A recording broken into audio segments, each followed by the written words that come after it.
बिस्मिल्लाहिर्रहमानिर्रहीम। कैसे हैं भैया आप लोग? रटना नहीं है, समझना है। वॉट सीरीज़ ये चल रही है, केमिस्ट्री की वॉट सीरीज़ निपटा चुके हैं हम, और फिज़िक्स की वॉट सीरीज़ ये चल रही है। स्लाइडिंग फ्रिक्शन क्या है? हम टाइप्स ऑफ फ्रिक्शंस को डिस्कस कर रहे हैं।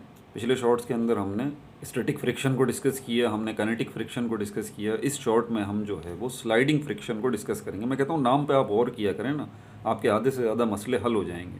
ये नाम आपको क्या बता रहा है? स्लाइड मतलब फिसलना। स्टैटिक फ्रिक्शन के अंदर एक ऑब्जेक्ट दूसरे ऑब्जेक्ट के ऊपर रेस्ट पोजीशन में है, दोनों ऑब्जेक्ट रेस्ट पोजीशन में है। काइनेटिक फ्रिक्शन के अंदर जो है वो हरकत में है, एक ऑब्जेक्ट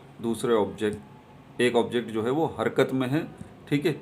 और लेकिन ये हरकत जो है, उसकी मिसाल मैंने आपको क्या दी थी? जैसे बॉल हवा में घूम रही है इधर उधर, समझ में आ रही है बात आपको? तो रेसिस्टेंस प्रोड्यूस हो रही है, वो उस बॉल की हरकत को रोका जा रहा है, ठीक है। इसी तरह और बहुत सारी हरकत हैं।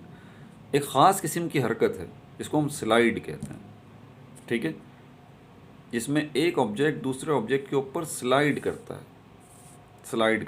याद रहे, रोलिंग और स्लाइडिंग में फ़र्क है। रोलिंग को अगली शॉर्ट में हम डिस्कस करेंगे, रोलिंग फ्रिक्शन को। स्लाइडिंग फ्रिक्शन जिस पे स्लाइड कर रहा है, फिसल रहा है, ठीक है। तो एक ऑब्जेक्ट जो कि फिसल रहा है, स्लाइड कर रहा है दूसरे ऑब्जेक्ट के ऊपर, और वहाँ पर जो फ्रिक्शन प्रोड्यूस हो रही है उसको हम कहते हैं sliding friction. Thank you very much.